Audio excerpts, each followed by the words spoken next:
Hi, she's Trixie, and I'm Sarah, and this is our Yarn World, a place where we come to share the love of yarn crafts and most crafts that, we do, and our love for them and what they gives to us and what we hope it gives to you. We're on episode 105 today, and there is, we're just sharing with you today just kind of where we're at in our kind of, for me, it's picking up on my whips or even the things that I have not yet accomplished that I have said that I was going to get done. Right. And for her, you're really finding a fun way to adapt what you normally like to do with your hobby. Right.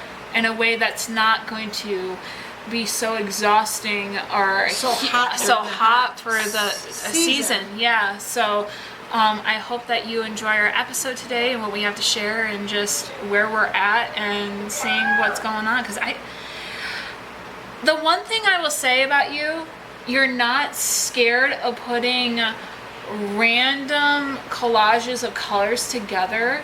You just go for it. It doesn't matter whether it's neon to nudes to more like matte colors, right. Earth tones to slate to neon to what. It's like it doesn't matter. You just put it all together. Yeah, I like color. So color works for me. That's just so even cool. though we're both in gray today, we just noticed that right before. Yeah, we both were just wearing plain gray T-shirts today. But yeah. So I'm making blocks, and so this is one of the blocks that I made. And actually, I just saw it in the camera too. So that's how this one turned out. And I am doing them in variegated. That's so cool. And I'm doing them with a 5mm hook, and I'm doing them with 4-ply yarn, and I am doing them in a grit stitch, which is using single crochet every other stitch. So I started out with 37 chains, and in the first one you do a single crochet, and then you skip a stitch and you do two single crochets in the next stitch. Skip 1, 2 single crochet all the way to the end. And on the last stitch, of course, you just do 1. You chain 1 and you turn. Okay. Single crochet, skip 1 to do. You do an increase of 2 stitches into the same one. 1 single crochet, skip 1. No. It's 37 chains. Chain 1. Next one is your single crochet. Single crochet in the first one. Yeah. You skip 1. You put 2 single crochets into the same stitch. Skip 1. 2 single crochets. Okay, skip 1. Okay, I get it. It's not all the way to the end, and then you put 1 single crochet in the end, chain 1 and turn. And that's it. And it still turns out with the same amount of stitches? It seems to. And so then you make it until there's a square. So and then now I want to explain. For some reason, okay, first of all, this is very, very colorful, and I love it and everything, but this one, let's see, they're not the same size. They're both 4-ply yarns. They're both 37 chains.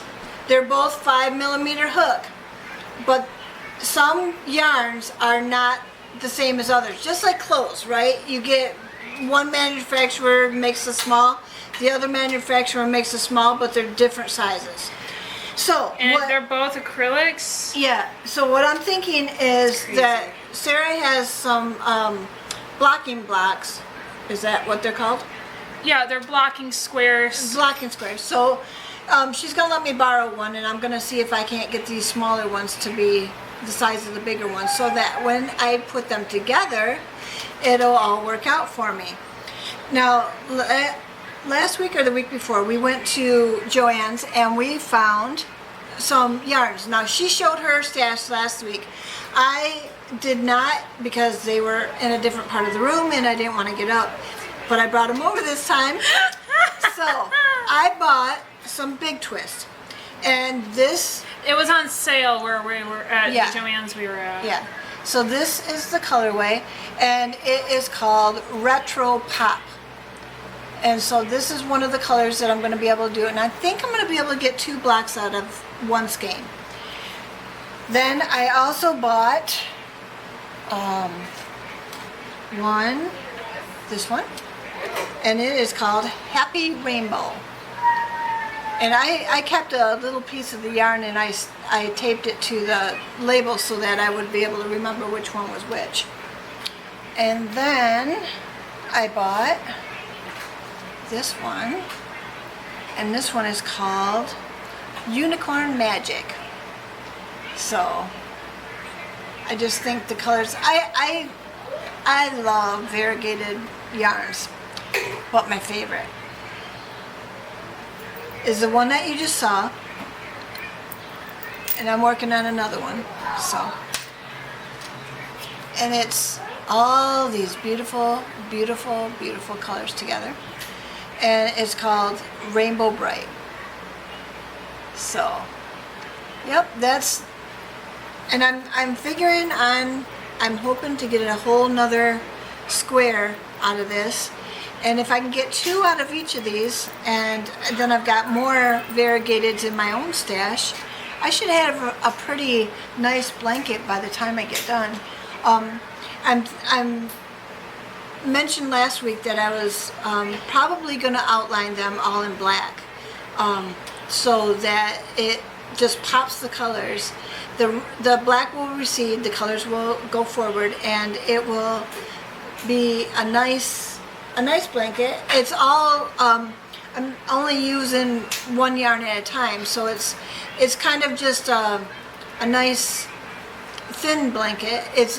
I'm used to using 2 yarns at a time, but using 1 is nice for the summer. Mm-hmm.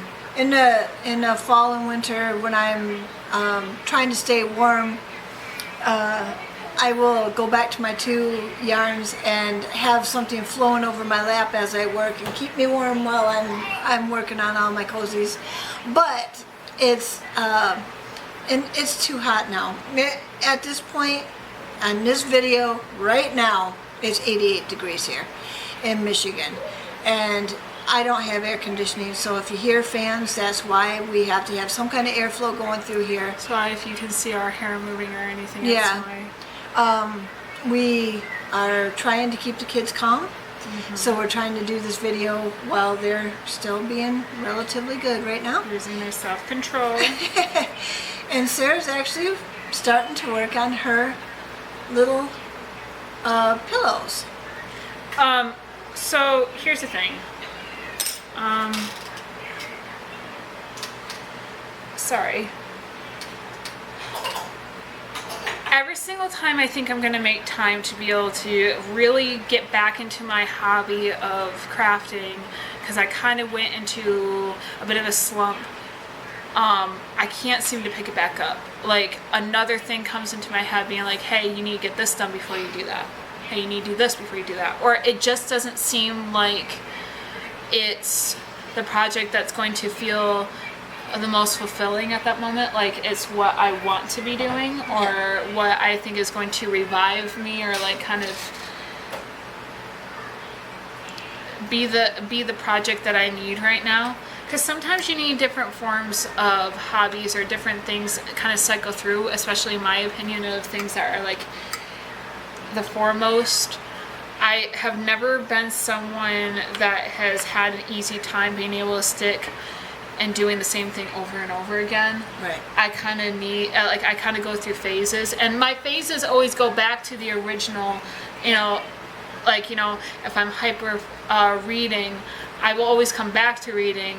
If I go into a slump, or if I'm in a slump with my projects, I will always come back to it. It's just kind of where my focus is at the time, and I'm trying to figure out what that is about myself that does that. But it's all good. But when it comes to projects that obviously are not ones that are just ones I'm doing for me, but ones that I'm doing for other people, or however you acknowledge that. Ones that aren't easy enough to just justify being put on the back burner and giving some space. I especially with a smaller project, it's easier for me to kind of be like, okay, well, if I take this on, maybe this will kind of push me out of my slump and I can push and get it done. And maybe this will get me back into a rhythm that I can get some of my bigger projects done that I haven't finished yet. And so I thought that by going to Joann's with my mom and really being like, hey, I'm going to buy some colors. I'm going to finish some of the things I said I was going to finish. And they're small enough projects that they might kind of help me get out of my slump. Because I've been in a slump for a little bit. Granted, luckily my slump kind of took me on that journey of like learning the history of crocheting and knitting and where some of that came from, and just even finding some of my old books and being like, whoa, look at this, like look at the styles, look at where some of this has kind of just naturally come down to the history that I was telling you about. 1 week really shows out with like the Celtic stuff coming through, and so where some of that is like still gleaning from today, like Celtic designs. But anyhow, I told you how last week I had bought the blue fabric and the red fabric to make that emotion pillow that was going to be reversible, and I kind of was trying to figure out the faces of that pillow. Now, I know this is going to really not make sense, but it makes sense to me, and I've been able to explain to my mom in a bit what this is supposed to represent. And I recognize that if you guys cannot understand my drawing, I understand. You will see the finished product in the next couple of weeks, maybe even hopefully by the end of this next coming week, and you'll be able to understand what I'm trying to say. This is the mad side of the pillow, and the idea is any of these line strips are supposed to be the cinchable backpack handles. This is supposed to be the actual circle that comes up to, almost kind of looks, it reminds me of like an ornament. The reason why I have it kind of flatten up out here and kind of get a little bit more boxed in rectangular shape is because this is going to be where I'm going to make a big enough flap of fabric that will fold down, like what this is showing, to be able to have a tunnel to be able to make the cinchable top. Yeah. Everything around here, this side of the full circle is actually going to be sewed and be fully closed in. These are darts that I plan to put in to pop out the face, which is what this light line is supposed to indicate. When this is fully cinched, I'm hoping that it pinches it almost kind of similar to the dart, and it's all even enough that this will be a perfect circle of a face popping out whatever side is going to be facing. So this is hopefully the angry side, and I kind of made us the illustration that I thought would best suit this kid's personal anger face looking thing, that I'm hoping that will be the best and most validating for her big emotion. Now, on the other side for the blue, for the sadness side, I kind of made a similar sketch, similar style. Each side are going to have their own straps. So I'm trying to figure out how I'm trying to do that, where both sides will respectfully be able to have their own cinchable straps without taking away from the other internal strap. Right. I'm hoping to be able to figure that out. But again, similar, it's going to be the exact same mirrored design. These are just the straps. Here's the circle, obviously. Here's the squared off top that will be made into the opening with the cinchable top. And here's the idea of what sad will look like. I'll probably give it more than just one teardrop, but this is kind of the illustration I'm going with. I'm trying to make them as simple but the most animated to exact. No one's going to question what emotion these colors are supposed to represent. Right. But again, the darts, what part of the circle will be kind of lifted more forward, and just hoping that this top will match the darts properly so that when this is cinched, it'll be a perfect circle and it will be able to work. My idea is that between the layers, I'll kind of lightly stuff it so that it'll kind of feel like something that she can cuddle with, embrace. If she has big emotions, be able to kind of move around with it in any way that she needs to without it causing any sort of, it's not going to be jagged, it's not going to be anything, it'll be able to be movable and embrace, if she needs to be able to get her big emotions out in big ways, be able to, if she throws it, whatever, it'll be fine. So, I need you to sit down. Thank you, honey. Danielle, sit down. now back to what my daughter's version of the emotion pillow is going to be. This child that I'm doing it for wanted it to be fabric, not crocheted or knitted. Now obviously I shared that this is the emotion pillow that I made for my daughter that is just angry, and how I made her angry. And I think this is perfect just for my daughter. It works exactly how it needs to. But this is a triple, a double crochet that went into a circle. I did 12, and then I did a full increase layer that made it 24 stitches, and then after that point it was an increase 1, and naturally progressed out to, you know, whether I need to be 2 stitches to an increase to 3 stitches to an increase per row. Right. I don't know how many rows are repeated. I'm still gonna, I will have those answers when I duplicate this pattern by reading it and doing it for the other ones, because this is angry. I'm now starting on what's going to be her version of sadness, or sad, which is what this is gonna be. So this is gonna be what I do with the blue. And I'm gonna make a sadness version of, for her, for a pillow. And then I have the orange color that I showed you last week, like I said, that will be for confusion. I kind of wanted one where it's like if she doesn't quite get what we're saying, or it's not making sense to her, or it feels like the rules are just not applying from maybe her confusion with brother to her because of their age difference and how we kind of have to figure it out sometimes. Just that we can be able to be like, okay, you're allowed to be confused right now. Let's figure out how to best make you feel validated.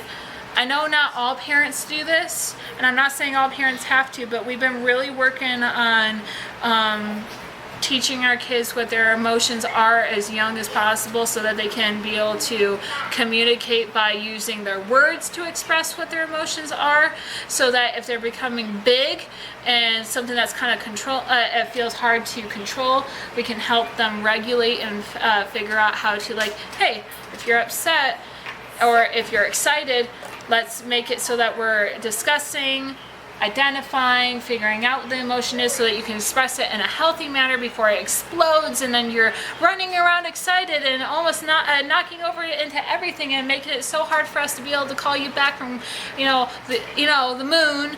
Or if you're really sad and you're not really expressing it well because you're crying and now you're at a point where we can't reach you, let's try to reel it in and help figure all those things out. Right. So if you want to start talking about, you guys to sit just down. a minute. If you want to start talking about our verse, Okay. I will go talk to the littles real quick. They're getting a little out of control. We want to stomp it before it happens to be too big. So, the verse today that we chose, kind of because of having littles and everything, is casting the whole of your care, all your anxieties, all your worries, all your concerns, once and for all, on Him. For He cares for you affectionately and cares about you watchfully. And this is in 1 Peter 5:7 in the Amplified version. So cast all your care on Him. All that you worry about, like all your anxieties, all your worries, all your concerns, everything, just cast it all on Jesus, because He's the only one who can take care of them anyway. And He's going to do far better than we will in all of that. Just once and for all, cast them all on Him. And for He cares for you affectionately. He loves you, and He cares about you watchfully. He's always watching, always making sure that you can handle what's going on. But if you can't, He's there. So just cast your cares on Him, and He will be able to take care of it for you. And Sarah's coming back now. That we'll see what she's got to say about this verse.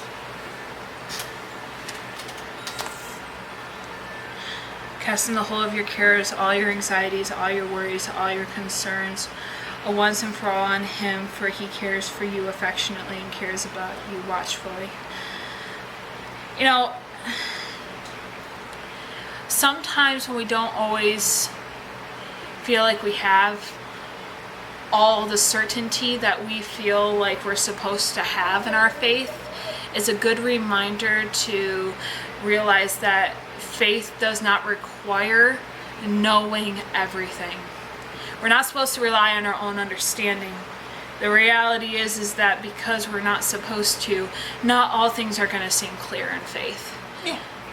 Faith is a bit blind, and no matter your theology, no matter where you are learning how to read your Bible from or understand your relationship with God, if you don't have all the answers, the best thing to remember is that there's so much in Scripture that points to understanding that faith is a journey and a relationship of trust with God, and that this is a perfect example of, now please understand, my mom likes to collect her verses at very randomly, and anything that speaks out to her she puts down in a notebook, and that's normally where we pick some of our verses from. So this is kind of one of those.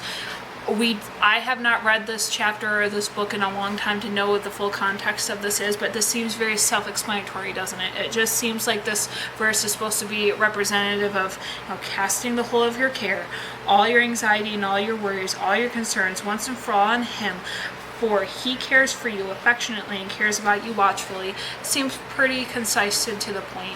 Yeah. The reality is that sometimes it's not always easy when we feel like there needs to be some level of knowing to be able to trust, especially in our human relationships, right? There's some level of we kind of have to have some level of security to be able to feel like we trust in people. Yeah. And it's not that God doesn't give us those, or Jesus doesn't give us those, because obviously there is that.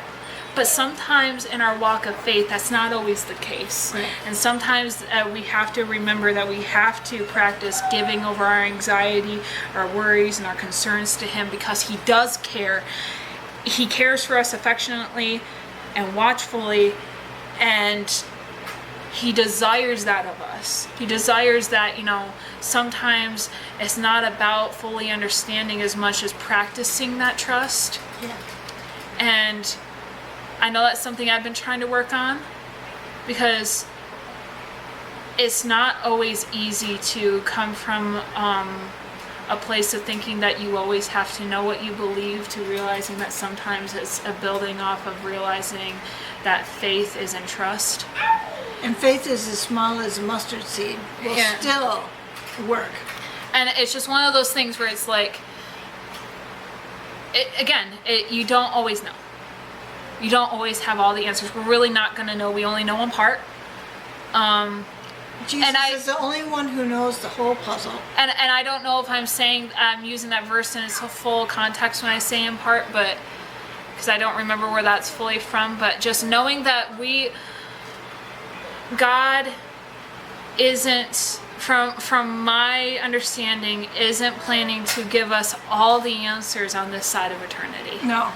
So if we recognize that, we have to recognize that there is a level of trust that, when you look at psychology, when we're thinking about a relationship between a parent and a child, the child has to fully trust in the parent's ability to take care of it. Yeah.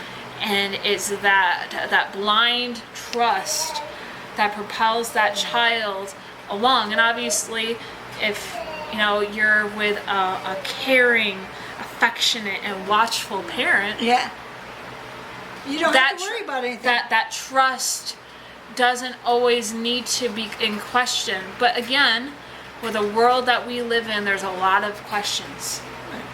And it's not that God is too big for our questions, but there's those things that sometimes require us to just trust. Right.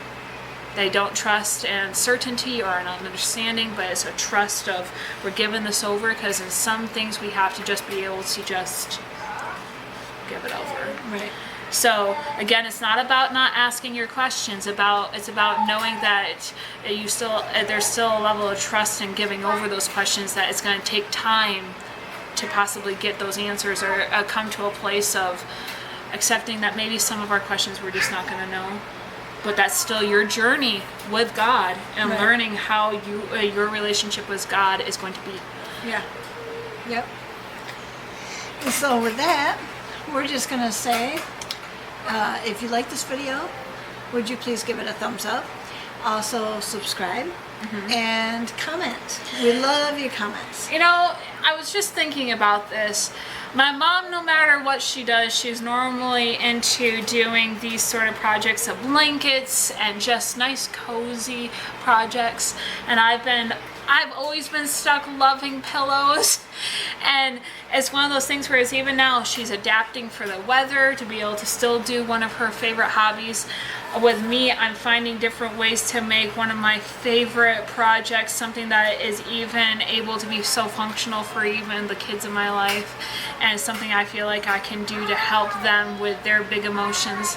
You know, what is the thing that you like to make that always is a staple? I know one of the ladies we like to that likes to watch us, I think her name is Lisa. Yep. I think she's been showing us the bags that she's been making. Yeah.